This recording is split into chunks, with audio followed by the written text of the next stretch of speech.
Okay, in the interest of time, we're going to get started. Welcome, everyone. My name is Elizabeth Winchester. I'm a member of the board of the Deafblind Network of Ontario, as well as I work for the organization Sensity. Welcome to session 5A, How to Become a Bridge, Not a Barrier, Building Peer Relationships for a Young Man with Congenital Deafblindness Using Multiparty Interactions in the Tactile Modality. It's my pleasure to introduce our presenter today. Lilias Liston is British and lives in Scotland. She was originally a French teacher and later taught English to speakers of other languages in France, Malaysia, and the UK. She stopped teaching when her 3 sons were born, the youngest of whom has congenital deafblindness. His name is Fergus, and he is now 25 years old. When Fergus was born, Lilias knew nothing about deafblindness. In fact, she had never even heard the word. As Fergus progressed through school, it became more and more evident that the support he was receiving was not appropriate for a person with deafblindness. In 2015, Lilias was fortunate enough to go to the DBI World Conference in Romania, where she discovered a world of knowledge, research, experience, and expertise in deafblindness. Most importantly, she discovered there were others like her son. On returning to the UK, Lilias was determined to learn more and did an intervener course, went to the Masters in Deafblindness 10th Anniversary Conference in Groningen University, and then eventually joined the master's program herself, graduating with an MSc in Communication and Deafblindness in 2020. Her strongest motivation has always been to do her utmost to ensure that her son has a rich, fulfilling life filled with laughter, love, and friendships. Please welcome Lilias Liston. Thank you.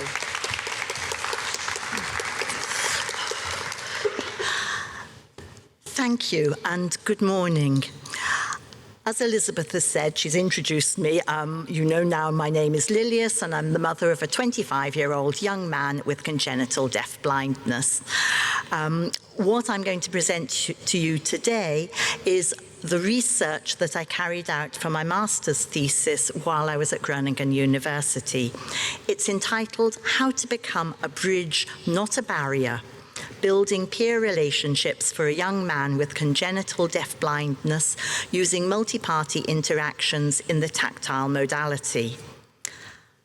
I'd like to start by quoting C.S. Lewis, author of The Lion, the Witch and the Wardrobe and the Other Chronicles of Narnia, philosopher, theologian, and friend of J.R.R. Tolkien, author of Lord of the Rings.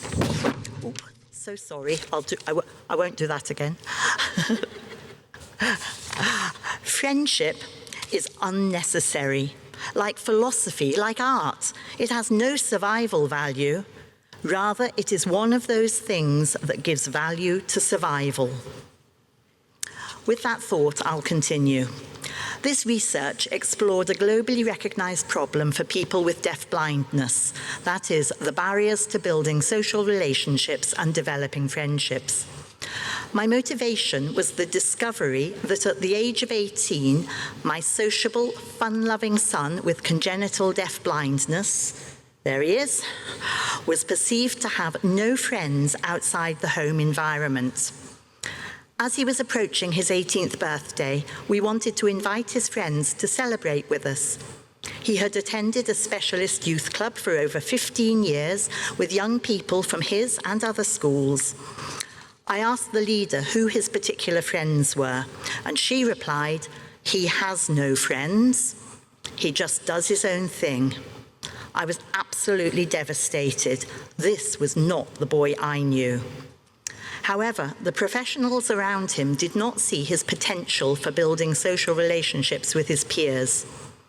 This situation had come about for a number of reasons. He was perceived as not having the potential or even the need for friendship, and this was deemed acceptable and normal in both the school and youth club setting. Then his bodily tactile expressions of distress, discomfort, fear, anxiety, and so on manifested in the form of self-injurious actions and actions which had the potential to hurt others. This communication and I stress communication, was interpreted as behavior. Consequently, he was risk assessed as having so-called challenging behavior and was kept at a distance from his peers, something that Gregerson states is a huge barrier to the development of communicative relationships for persons who need the tactile modality to communicate with others. And then my knowledge of my son enabled me to believe with all my heart in his enormous potential for friendships, and I could not bear the prospect of his future being one of social isolation and loneliness. But any attempts to share this knowledge were not taken seriously by the professionals supporting him. I so often heard the words, "You know your son best," but I was being paid lip service and later would find that my contributions to meetings and other discussions were rarely minuted, let alone acted upon. However, as a mother, I was not constrained by what Linnell describes as the authoritative, oppressive voices of institutional protocols, nor by risk assessments or the culture of disability. And I knew that if my research was to be worthwhile, I had to do something that resulted in a better, brighter future for my son. I changed his name to Angus in the study, so if I say Angus and Fergus interchangeably, I'm still talking about the same person. The starting point was a review of literature in the field of deafblindness, which revealed key factors for the development of social relationships.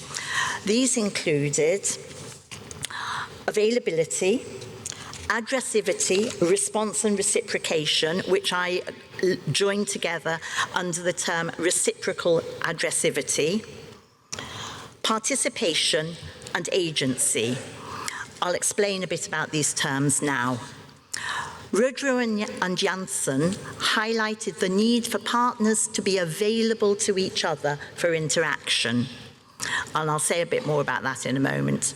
Linnell describes addressivity as the concept that every act is addressed to someone and that this address anticipates a response, that is a demonstration of understanding or reaction, or that the address anticipates reciprocation, which Navstad and Rudrow refer to as response involving interactional sequences between partners. For example, a response would be something like, "Would you like another piece of cake?" "Yes, please." It's purely functional in nature, job done. However, reciprocation could look like this. "Would you like another piece of cake?" Yes, please." "Did you like it then?" "Oh, it's delicious." "Did you make it yourself?" And so on. Reciprocation is likely to lead to further development of the interaction. Reciprocation and response are different aspects of the same thing. Navstad and Rudrow consider reciprocity to be fundamental to the development of a person's relationship with the world around them, and reciprocity in interaction indicates the development of true social interaction. In this research, addressivity, response and reciprocation were grouped together under the term reciprocal addressivity. Participation was identified when engagement in an activity was observed with rather than alongside another person. And Linnell's description of agency as intentional and conscious acts directed towards something or someone, including self, was used for the final key factor. The literature review also revealed that multi-party interactions are a natural feature of social relationships, and that for people living with congenital deafblindness, distance creates a barrier to the development of communicative relationships. And finally, the use of the tactile modality is considered paramount for people with deafblindness if this barrier is to be overcome. The research was underpinned by dialogical theory, referring especially to Linnell's perspective, which considers that we as human beings are interdependent with the experiences, actions, thoughts, and utterances of others.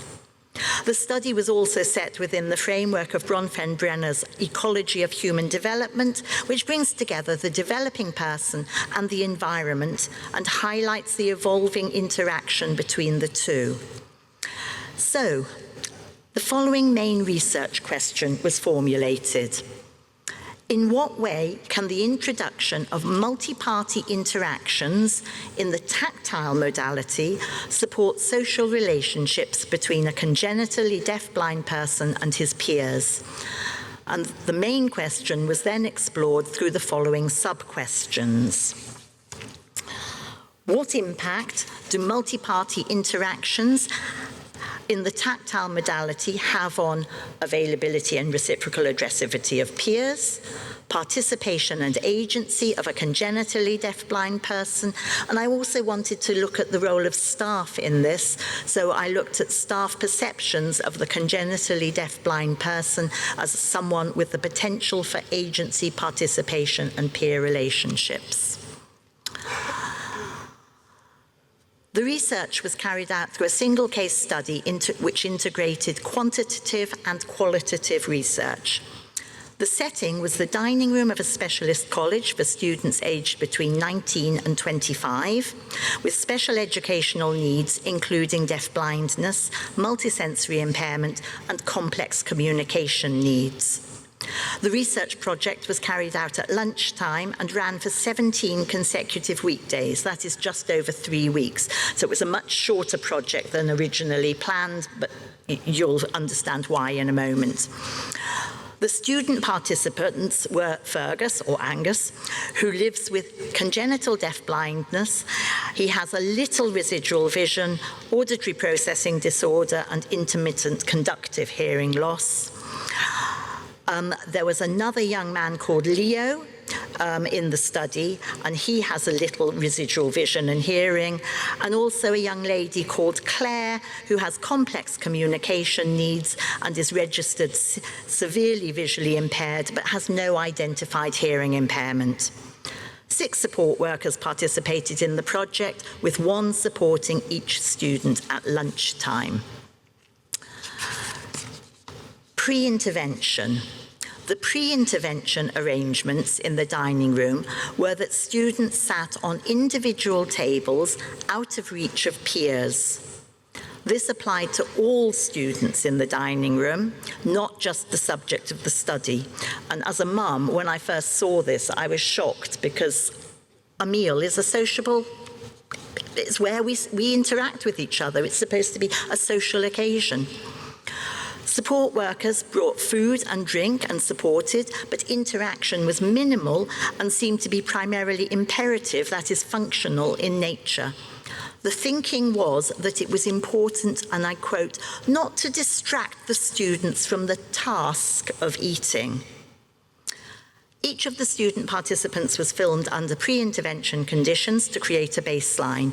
In order to avoid influencing student or staff participant behaviour, I was not present during any of the lunchtime sessions recorded. In fact, I wasn't even in the college when this was going on, to minimise any sort of influence. This is Fergus. He has his head down. His whole attention is focused on his plate of food, and the baseline video showed that he rarely lifted his head for the whole duration of the meal. When a second helping of food was brought, he turned his attention to the food and did not engage with the staff member who brought it, and neither did the staff member engage with him. There's a chair on either side. You can only see one of the chairs, but there was a chair on the other side of Fergus's table for support staff. However, the chairs were often unoccupied, leaving him alone. When staff did interact with Fergus, the communication was purely imperative, that is functional, rather than declarative in nature. For example, to establish if he wanted more or if he'd finished. And staff also looked bored.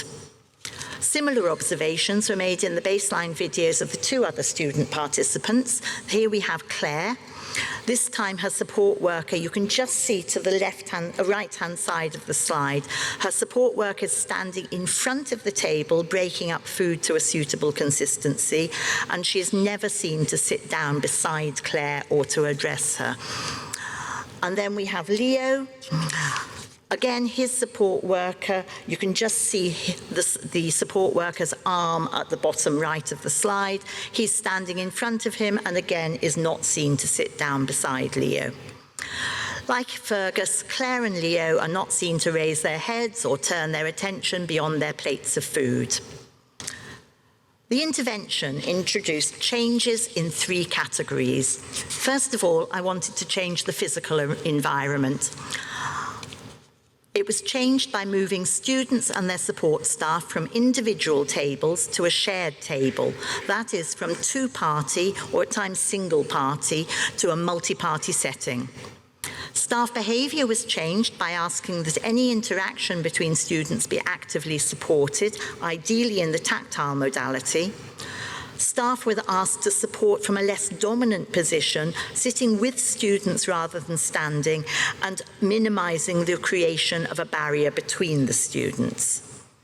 Changes in lunchtime routine consisted of all students being supported to greet each other in the tactile modality, being supported to touch each other's plates to raise awareness that lunch is a common shared activity. So if a plate of food was brought to the table for Claire, then Angus would be supported to touch the edge of that plate with perhaps the accompanying, look Angus, look Fergus, here's Claire's dinner, she's going to have dinner, and here's Leo's dinner, he's going to eat as well, and so on. Because it occurred to me, how does my son know anybody else eats? Is that just something he does on his own? Students were supported to help each other to put plates into a washing up bowl and to wash them, and to say goodbye to each other in the tactile modality when leaving the table. Quantitative data was collected through the analysis of video recordings of lunchtime interactions between student peers. Recordings from Angus's baseline video, days 1, 8, and 15 were selected for analysis, not because they produced the best results, but things like, was there anybody standing in the way of the camera? Were there all 3 participants present? All sorts of practical things. So it was as random a selection as we could make, or as I could make. The video data was analysed by 3 independent coders who did not know any of the participants, as well as by myself, again to reduce bias. Qualitative data was from focus group discussions with staff before and after the intervention, from field notes and some unsolicited communications from staff not involved in the project. From day 1, students showed awareness of each other's presence and an interest in each other. This is a slide from day 1 of the intervention. At this point, students have not yet been supported to greet each other using the tactile modality. The slide shows the 3 student participants round a now shared table. 1 staff member sitting between Leo and Claire, and another is crouching at the back. You can just see his head behind Leo's head. There was a 3rd staff member between Angus and Claire, out of shot of the camera. And then, this is on the same day, very shortly after the students are supported to greet each other in the tactile modality. It was reported that they started turning their attention to each other with sort of puzzled expressions, as if to say, this is different. Angus in this picture is turning his attention, or Fergus is turning his attention directly towards Leo, and a staff member can be heard saying, Claire's looking at Fergus. This interest in each other continued on and off for the rest of that lunchtime recording. Quantitative data showed an increase in varying degrees in all but 1 category. This was availability of peers. It was divided into physical, social, and emotional availability. So a peer was considered physically available to Angus if peers were present and within touching distance. So if they're present at the same table but you can't touch them, they're not available. For a person with congenital deafblindness for whom the bodily tactile modality is essential, peers must be tactilely available if they are to be addressed. If peers address a deafblind person without the tactile modality, communicative acts risk going without response or reciprocation. Social availability was when a peer turned their attention towards another and appeared ready and open to interaction. And emotional availability was a demonstration of engagement with a peer. So the physical and social availability shown by the blue and the red line, they increased over the period of the project. The recorded increase in emotional availability is much slighter.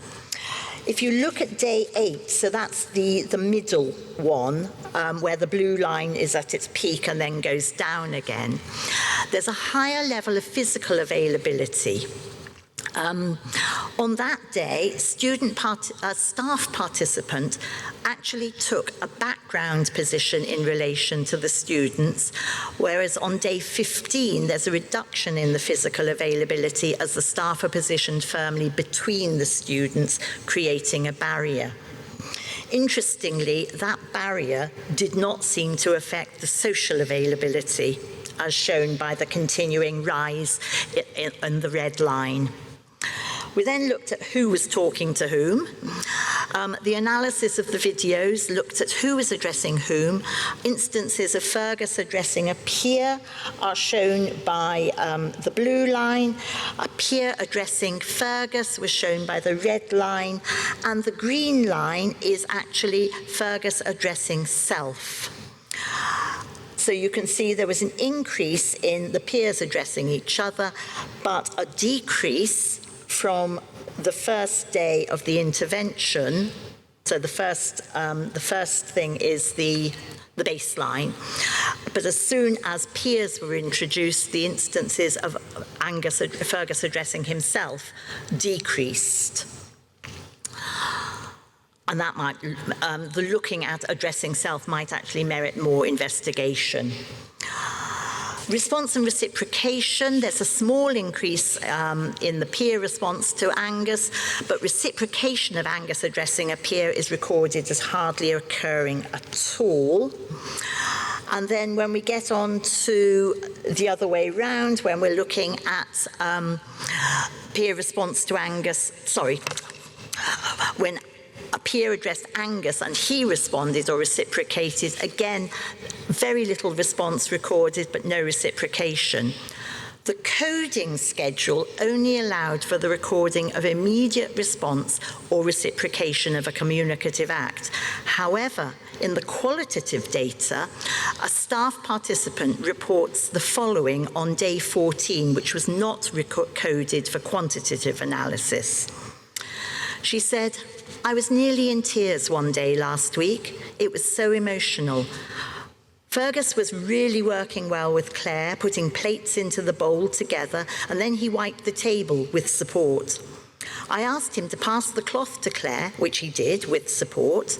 He then looked at Claire directly and reached for his cup and passed it to her independently, and then reached across and tapped her hand gently.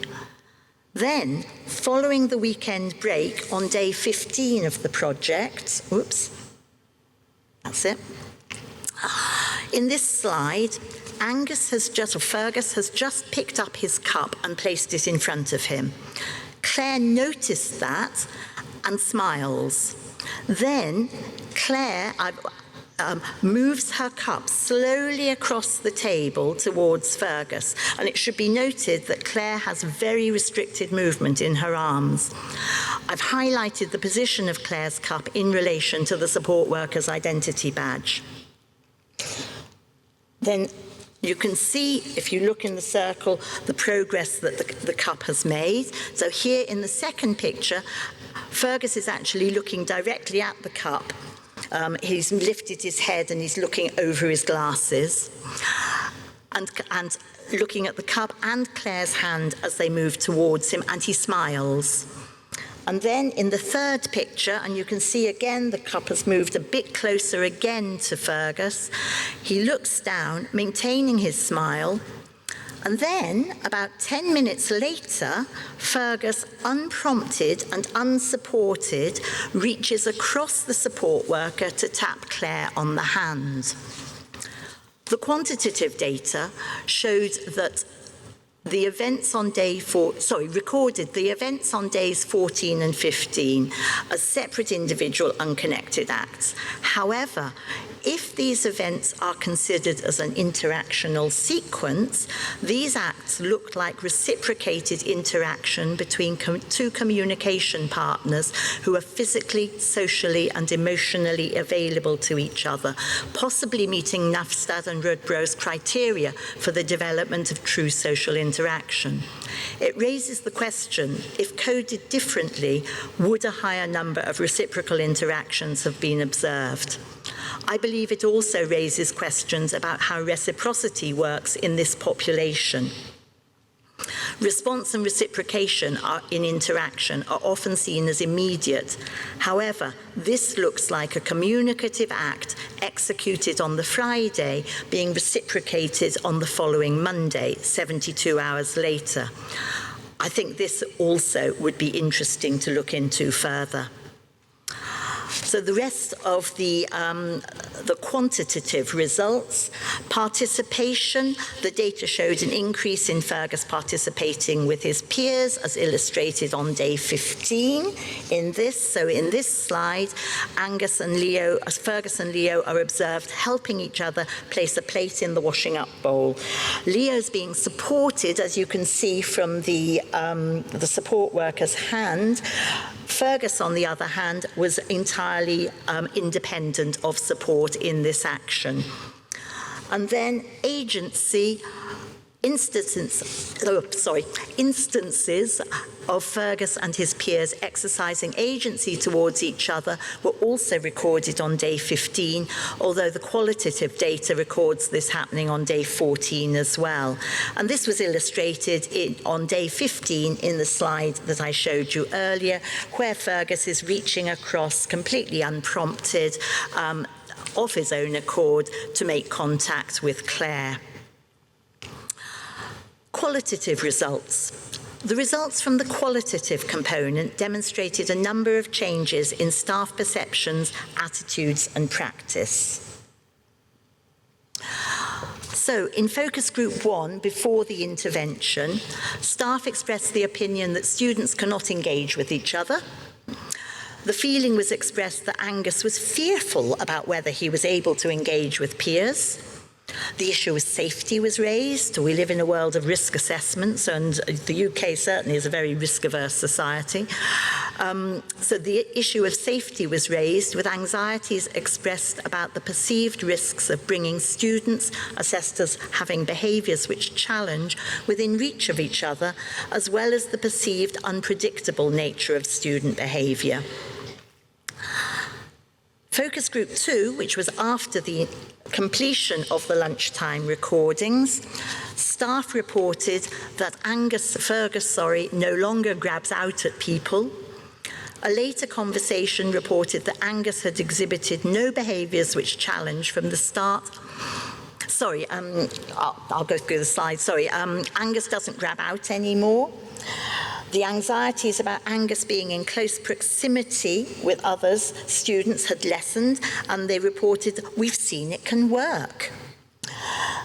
Before, and one staff member said, "Before, we used to stand back a lot more. But then again, my mindset was, it's their break time. Give them a bit of space." That was the attitude. But actually sitting around together in a more social aspect, it's like what you do at home with your family. It's nice. It feels more comfortable. And all staff agreed that they now enjoy lunchtimes more. A later conversation reported that I know him as Fergus, but I've got Angus in the script. He had exhibited no behaviours which challenge from the start of the project, and this continued to be the case over the 7 months until lockdown, when the college was closed due to COVID-19. The next photo gives a snapshot of the new environment. So if you think back to where we started with each of these students sitting on their own at individual tables, by the end of the project, just 15 days later, You've got Leo, Angus, Fergus, and 2 support workers, all focused on Leo's lunch. There's lots of smiling. Angus on the video is actually heard to say, ooh, as he's looking at the plate of food being brought for Leo. He knows it's not his because he's got his in front of him, so he's actually really engaging with his peer here. There was a wider impact of the project which wasn't looked for and was unexpected. The change in staff perceptions and attitudes led to permanent changes in the dining room. Staff reported having to move the case study group to a bigger table because, I quote, random other students kept wanting to join us. Then the approach was extended across the dining room, with the majority of students now eating lunch at shared tables, that is, in multi-party settings. This has led to increased opportunities for the development of social relationships with peers for a greater number of students than the original case study group. A few months after these permanent changes, a member of staff not involved with the research project volunteered the following observations. She said, the atmosphere is calmer and more relaxed. Students are now choosing to sit with peers from other classes that they would not normally mix with. Staff now interact with students as a group, which results in a lovely conversational and relaxed environment for both students and staff. Skills such as sharing spaces and tolerating others nearby have improved.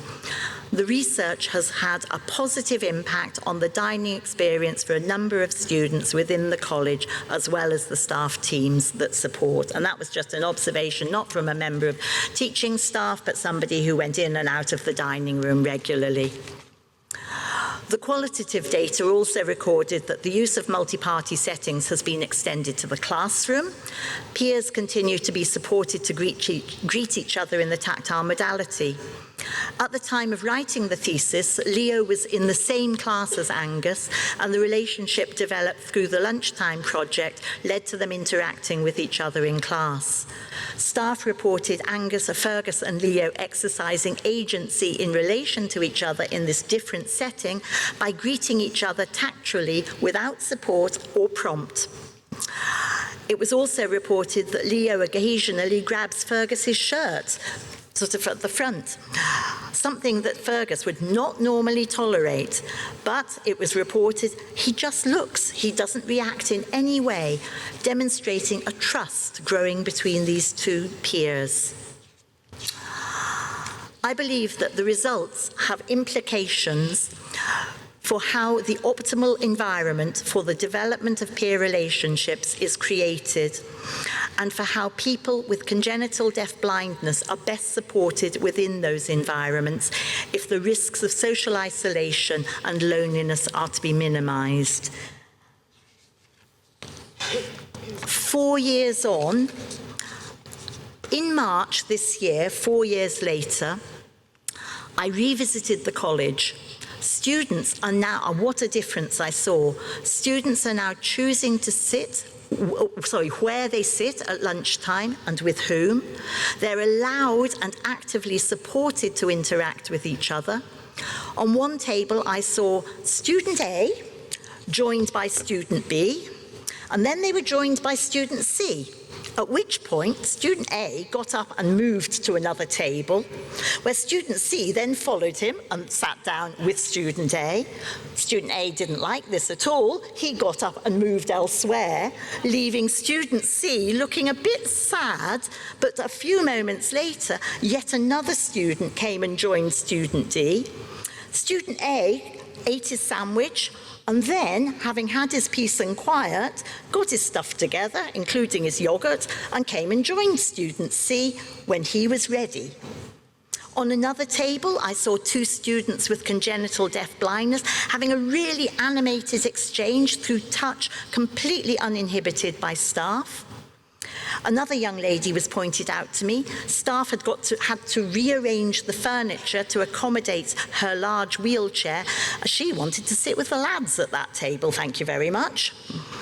Instead of the tense, almost silence of 4 years ago, the dining room sorry, I get quite emotional about this. It now has the buzz of any cafeteria in any college across the country. Thank you very much for listening.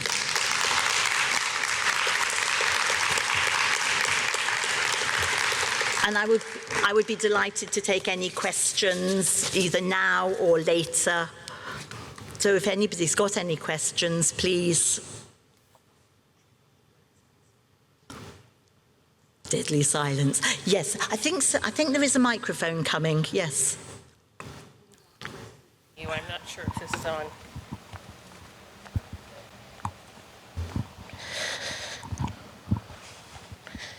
It's back here, right?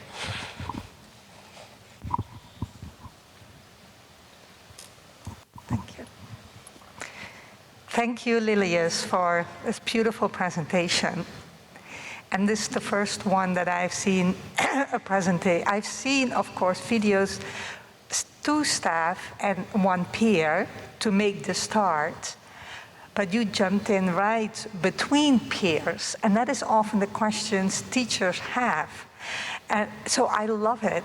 And I wondered, your first slide about the results says day 1, 8, and 15. Does that mean that you had only approximately a 2-3 week of intervention? Was that the whole intervention you did? It was, I hate to say, because I actually had to jump through all sorts of hoops.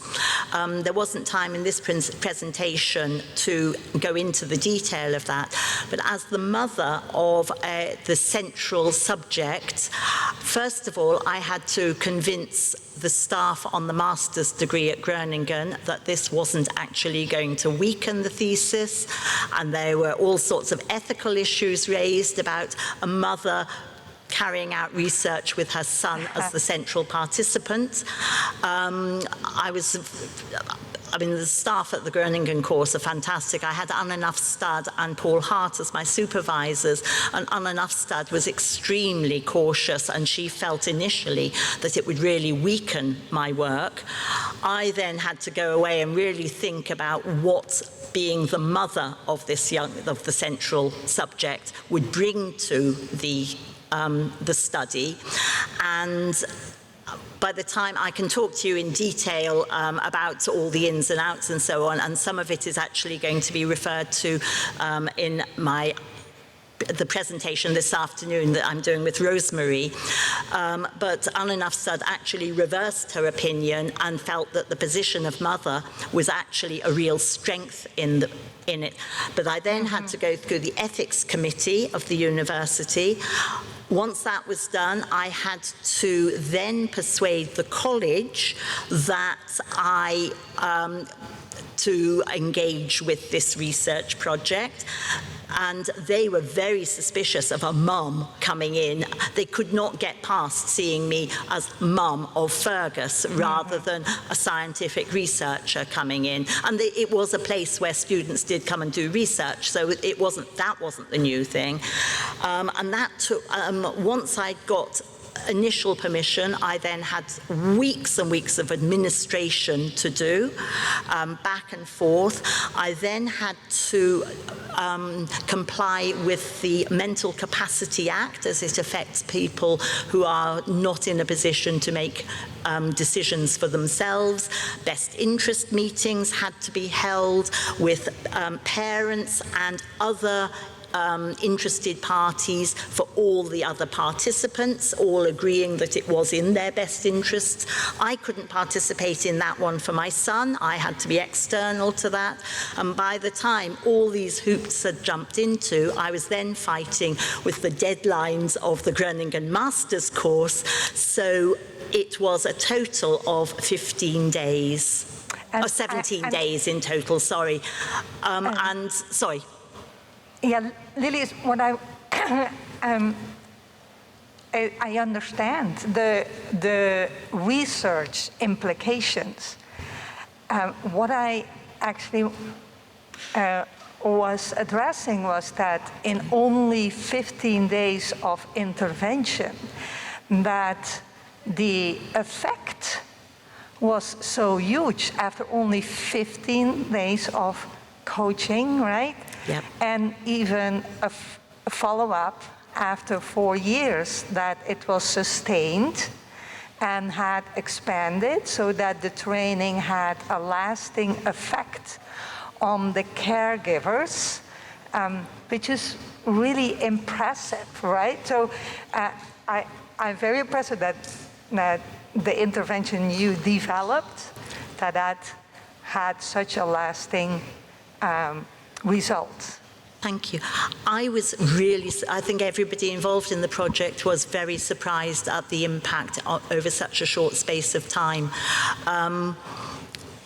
But these are people like you and I, they want friends, they want to interact with each other, and suddenly they could do so because they were actually touching each other.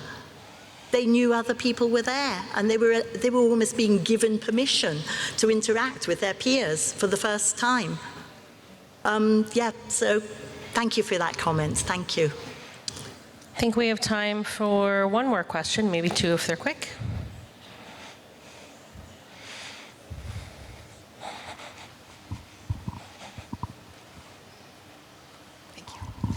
Miranda from Canada. I just had a quick question. Were you a part of implementing the changes that these staff would be supporting, or were you just part of the research and then allowing them to kind of move forward with research and how they were going to implement the changes to encourage everybody to interact so much? Yeah, good question. No, I actually went in and did some preliminary training with them, talked through what I did the focus group first, so that they weren't influenced when in discussion. And once that stage was over, I then went in and did training of staff.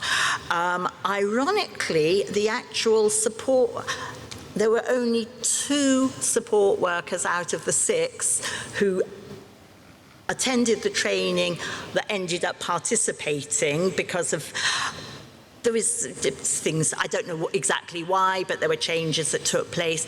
And on the first day, one of the reasons I was able to capture them sitting round the table before being introduced to each other in a tactile fashion, in the tactile modality, was that staff reported to me, one of them said, "Oh, we're supposed to be introducing them in the tactile modality. Oh, we better do that," because some of them hadn't been present at the training.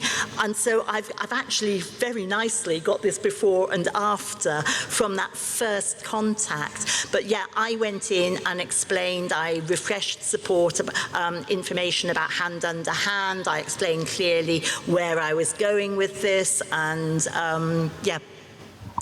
Sorry, Perfect, does that answer your question? Yes, absolutely. Yeah, Thank you. Thank you.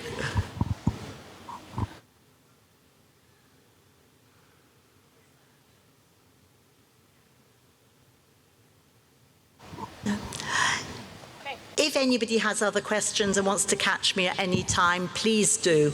I'll talk about this ad infinitum if you're not careful. Thank you very much.